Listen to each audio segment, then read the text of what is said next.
Welcome to Madame Raven's. This way to the library. She's been expecting you.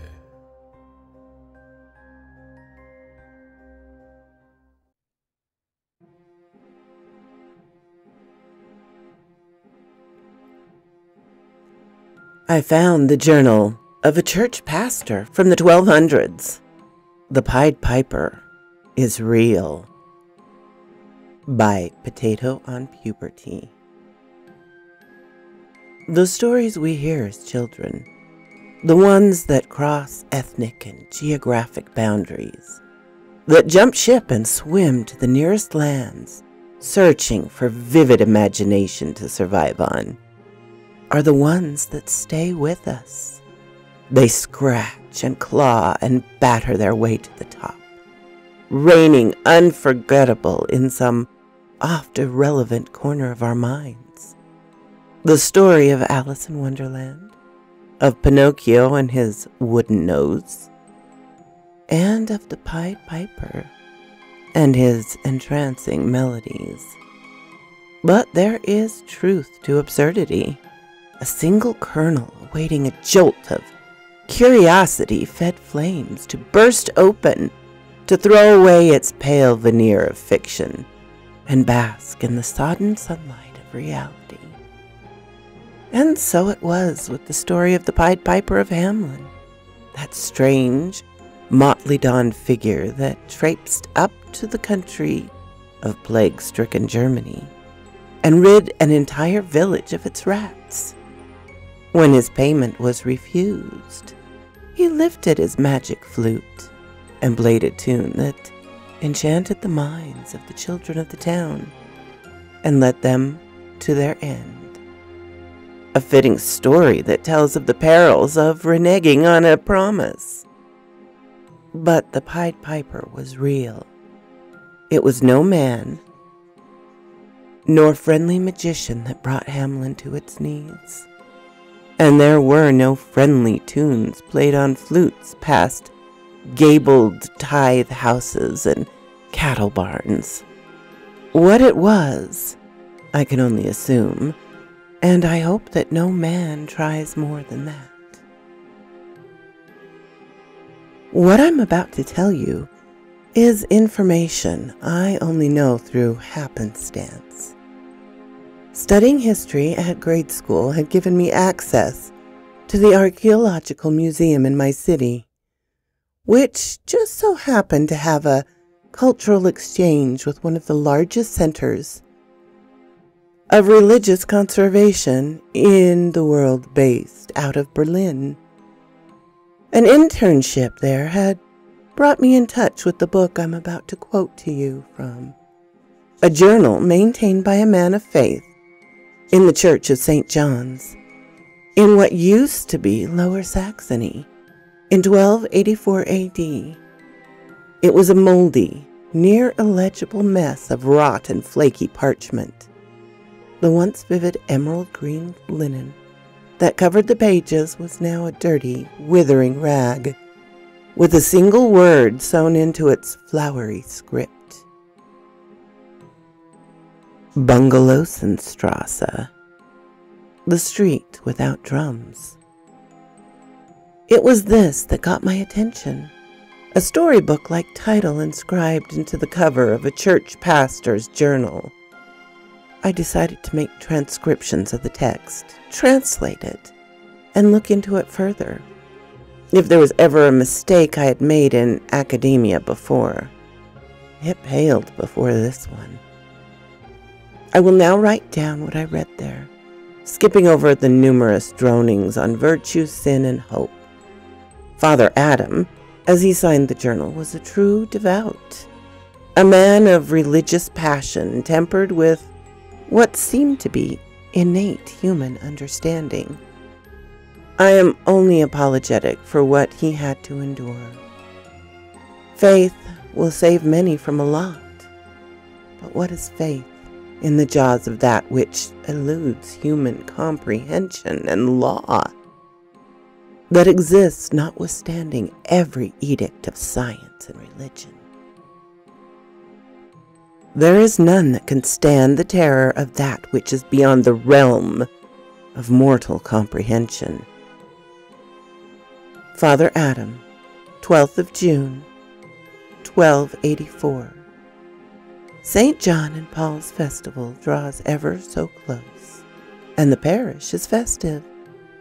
The orchids are in their last bloom before autumn, and the skies seem as spun cotton laid out on untouched seas.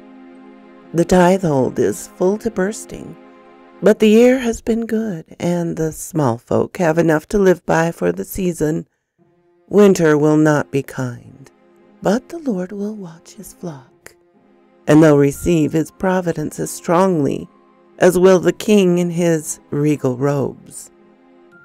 The mayor has approached me today for confession, and I will hear him. He bears a great burden, and I can hope to help him. Edgar and Greta have both sought forgiveness for their elopement, and I can only hope that they find it. Father Adam, 17th of June, 1284. The skies today are plum-colored in the night, like the heavens are bloodied with war. A storm is on the horizon, they say.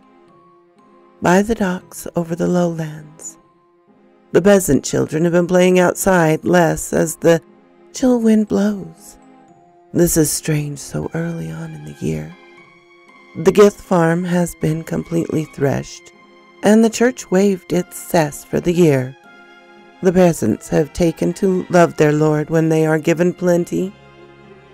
The mayor's confession was not more damning than any old lord's. Women and wine, frivolity, and the occasional man in the old townhouse guest halls. My place is not to judge, but this is a man of too many vices to lead so virtuous a town. But his next words were what trouble me.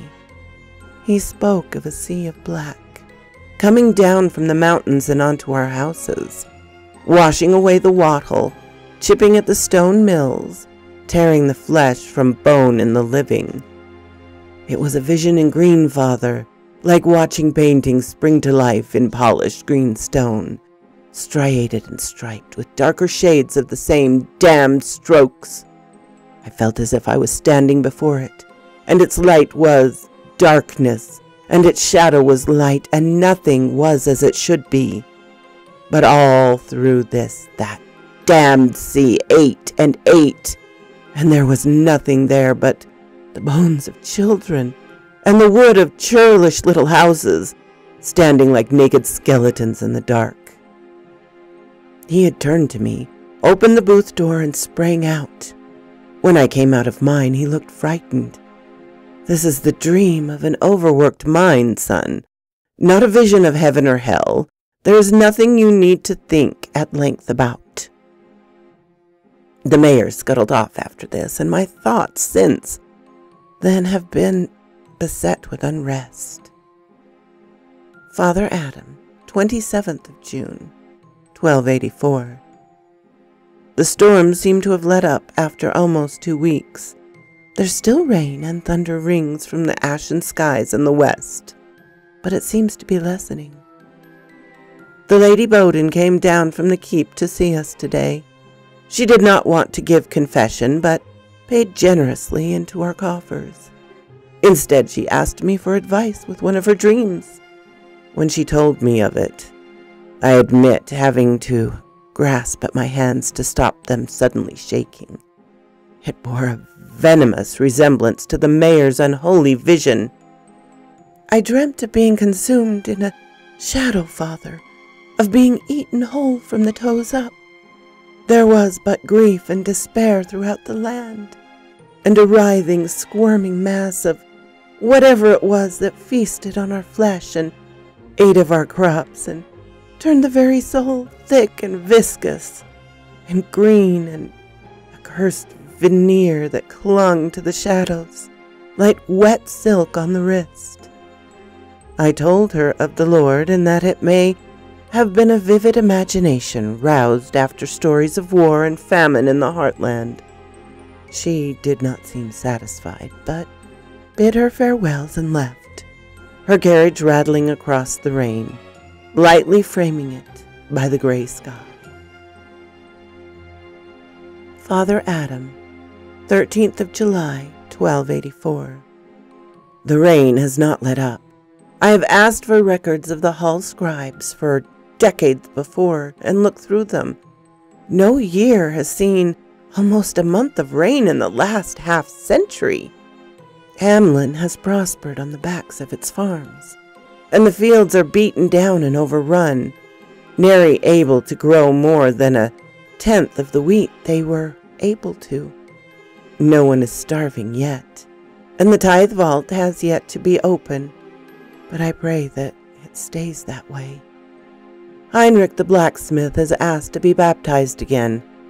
I will not turn him down, but he's an honest man who lives by the sweat of his brow, and I see no need for him to want to turn a new leaf. Father Adam, 14th of July, 1284. Some strange evil has beset this town. I am not alone in the church, and my ministers live in the quarters on the grounds, yet I shake as I write these. My quill is broken and jagged, and the ink has spilled into my sheets for the night. When I was casting young Heinrich into the basin, he told me he was glad to get a second life, because the devil had had him in his last. When I wished to elaborate, he told me what I wished I would never have to hear again. I've been having these dreams for months, Father. Wicked, wicked dreams. The place is Hamlin, but it is not now. The trees are dead and gray. The blossoms that would litter the streets are dead and dismal. But I am running up those paths, one among a thronging mass of tens of thousands. I am as a beast. I hunger for flesh to feed me and feed my kindred, and I tear apart the children and women before me with my jaws. We are as one, a flood, the very machinations of hell itself, and we sought only to devour that accursed green-clad world. I had only barely managed to keep from retching until he and his kin left the pews. Father Adam, 22nd of July, 1284. The rain has carried on now for 20 days. The fields are left to the elements, drowning. The streets are now slush, and carriages dare not come this way. The tax collectors have sent word to say they would collect in the province later. The tithe vault has been opened. The lords have taken 9/10 of the grain and left the rest for the peasants. The world has fallen so far in a month. Skies like stone. Oh, how I wish they could part for the sun, just once. Father Adam, 29th of July, 1284. 7 more of the small folk have had the same dreams now. I dare say a lot more have had it too, but are unwilling to step forward and ask for the Lord to help with a nightmare. Every confession I hear makes me want to walk away from my station, from my parish. It is the same every time, a green-tinged dream of the dark sea of pestilence devouring all we hold dear. I know not how to explain this to the Holy Father in my prayers. How can I put into words the horror of this? What do I pray for? That they not dream? That this infernal rain lets up? That the world goes back to normal? Father Adam, 4th of August, 1284.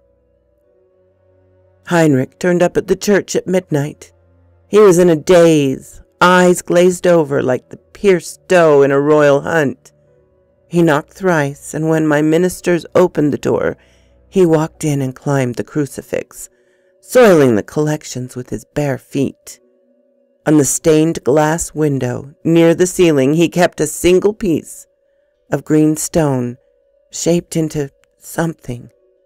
It was a skillfully crafted sculpture of a throne, on a bed of green carved out to represent undulating waves. The stone itself looked old, like nothing I'd seen in the town itself, even in the houses of the lords. It was cool to the touch, and covered in dark striations that sprang from within like the offshoots of some irreverent creeper. "God help us," said Heinrich. We gathered around him, his glazed eyes now furtive, awake, scanning the room. He shivered, drenched and cold. "It walks before him. It walks these lands. And it always has." He passed out after this.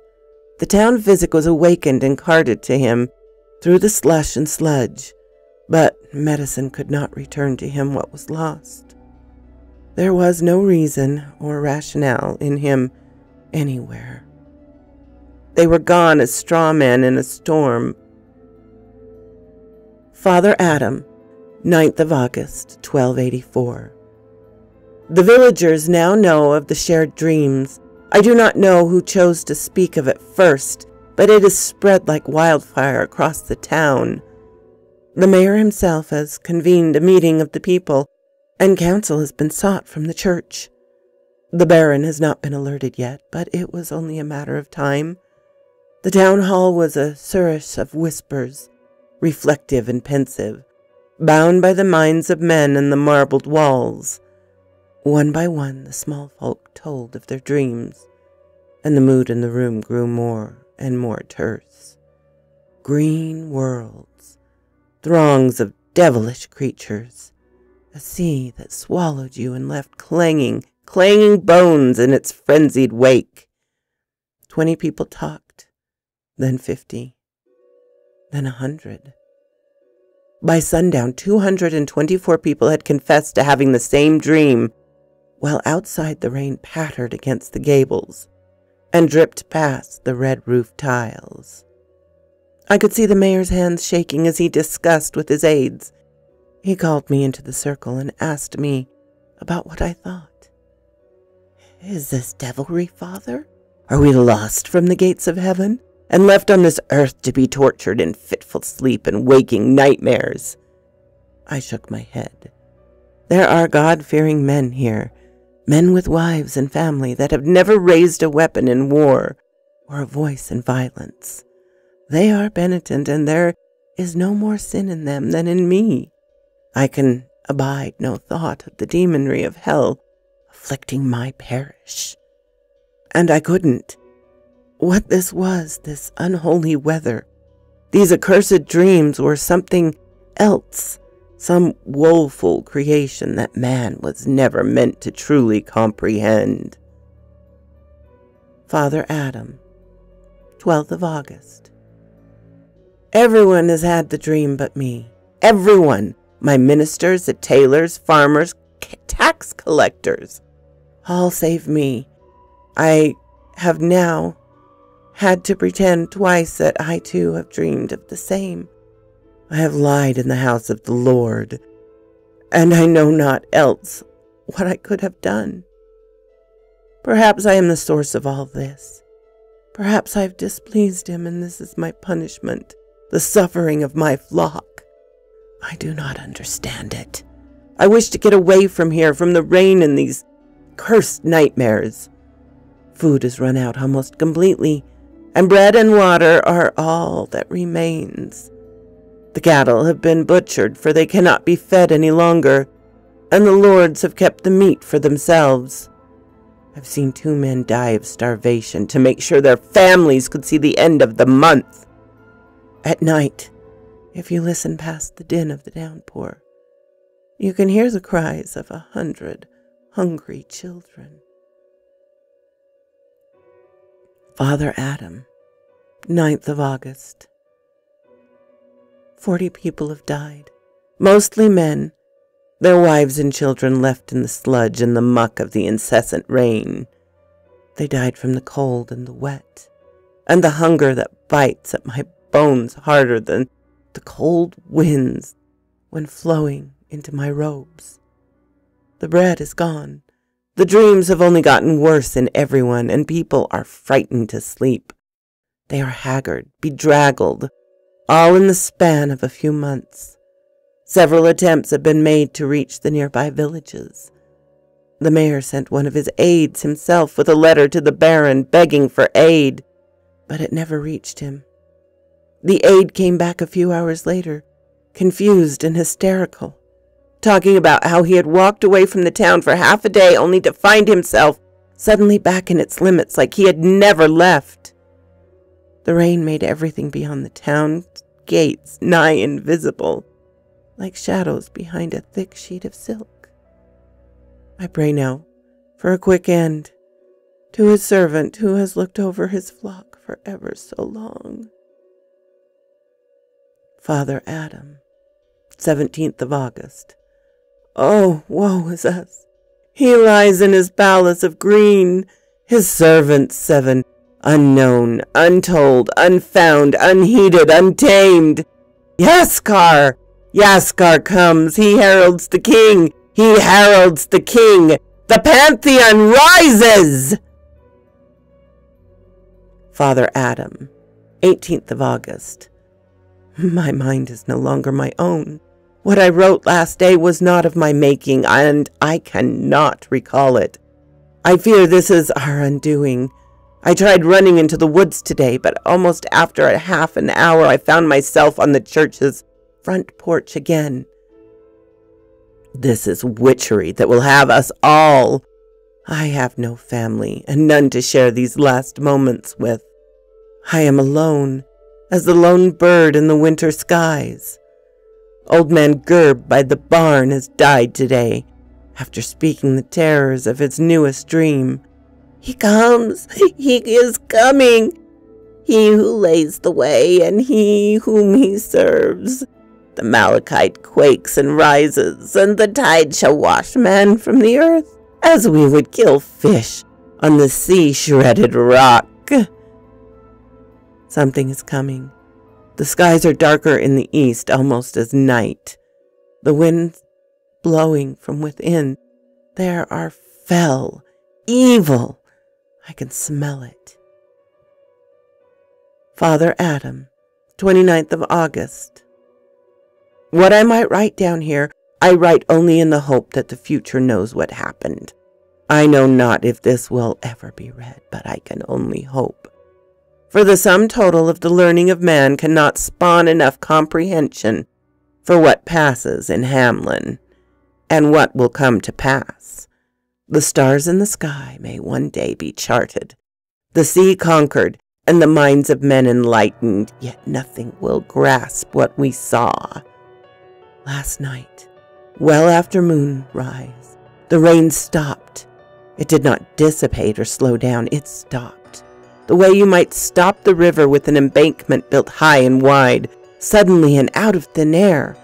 There are those who swear they saw the drops of water suspended in the air, like pearls glistening in the moonlight. While the townsfolk came outside their house, drawing in their threadbare, soaked hides closer, something came in from the east. I do not know how to truly describe that which should not exist, that vies against creation. It was tall, taller than me by many heads, taller than any man I had ever seen.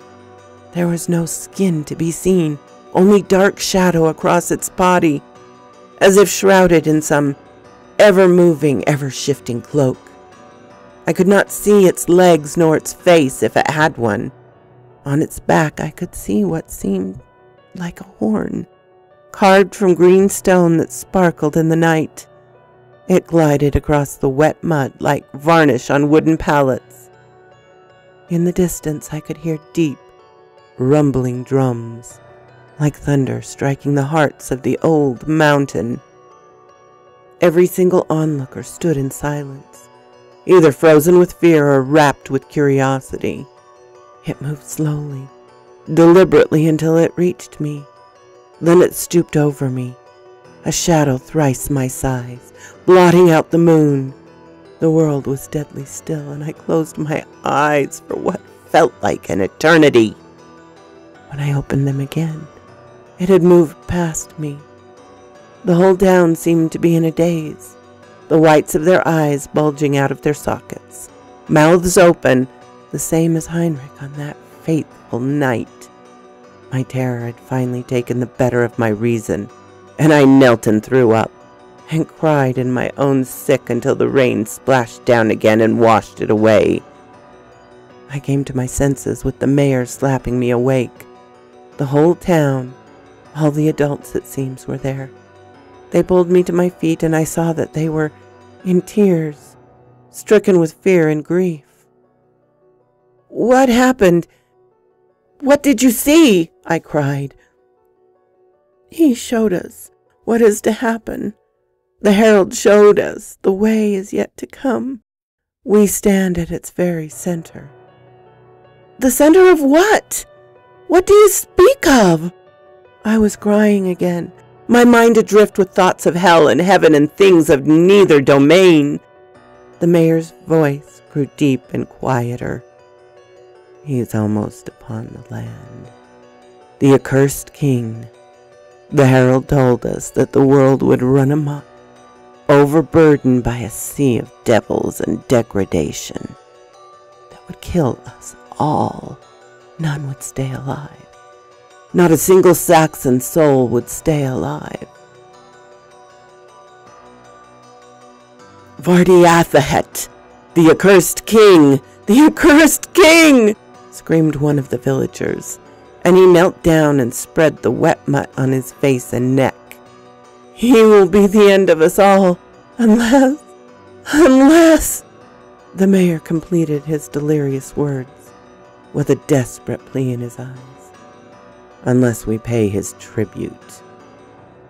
A mother from the back pushed her way past the mayor. I knew her. She had lost her suckling babe only a week ago, and her young son stayed asleep in her home. "Only you can choose whether we should do it, Father. You didn't dream," he said. "Only you can make the choice free from knowing the nightmare that might follow if you choose wrong." Those were his words. "But what does he want? What does he want, this cursed thing?" I cried out, wringing my hands in despair. "Our future," she said, her voice like cold forged iron. And with that, I knew what tribute was needed. I wanted to run again, past the woods, past the old oak, and into the bear pits, to end myself, to end my fear and my deepest horror. But I simply couldn't bring myself to. I looked at them. Mothers, fathers, distraught, devastated, changed forever, yet aware of what was to be done. They said I had to decide on my own. If any of them were to aid me, nothing would change. And decide I have. Father Adam, 26th of August. The last 3 weeks have had no rain. The clouds lifted the day I made my decision and whispered it into the green stone throne that Heinrich had brought into the church. The sun shone down, and the waters receded suddenly, as if pulled away like puppets on strings. I paid no mind to the supernatural anymore. I've witnessed more of it than many men can dream of in their most intimate, disturbing nightmares.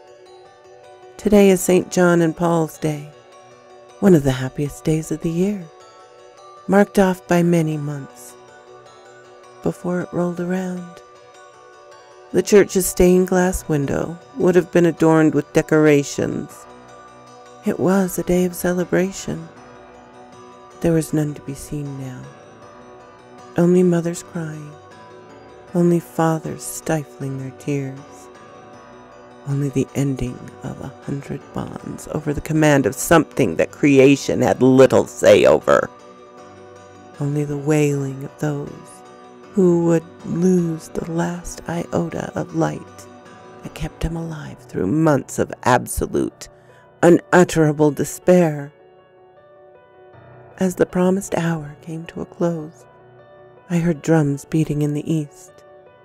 A fail wind blew in the distance, something entered in the twilight shadows, playing a green horn that sounded at once like a heaving wave, rustling leaves, and the roaring rush of an avalanche, like war, like the rumblings of a wound-up catapult, like death, and 100 little feet pattering behind it, entranced. The logs end here. I checked up on my facts again before committing the story to be transcribed and found a lot that seems to match up. The tale of the Pied Piper of Hamelin came about in 1284 AD. It told of the piper leading away rats, an evident, inescapable reference to the Great Plague.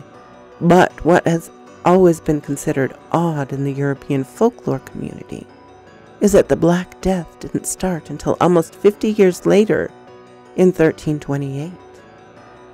Yet the story originated when it did.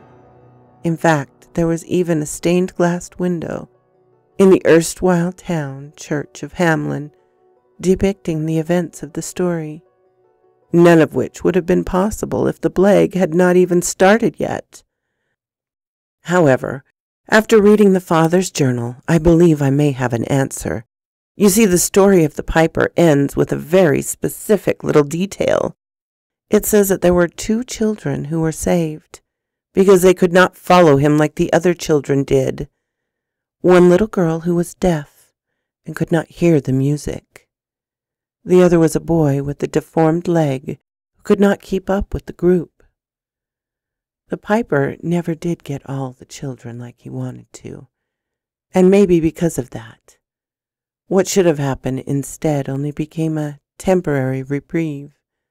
Instead of removing the Black Death from the annals of history, all they could do was postpone it by half a century. Whatever the herald was, his loyalty lay with something else, and its wrath is what the world felt when the plague killed 1/3 of all who were alive then. To this day there is a street in Hamelin associated with the Pied Piper. It is said to be where the children were last seen, rushing happily into the west, enchanted by an otherworldly melody that street is, and always has been called, Bungalowsenstrasse. So quoth this raven. My darlings, you know this is my type of story for real. Oh, the Pied Piper mixed with Lovecraft.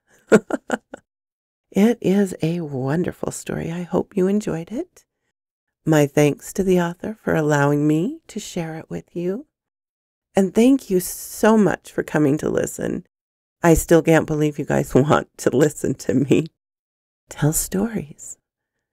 Special thanks to my Patreon supporters, Ermin, Darren and Jennifer, Laura, Mutant Artificial Intelligence, Tabby Cat, and of course, to Charlotte Emerson and Cortez Williams.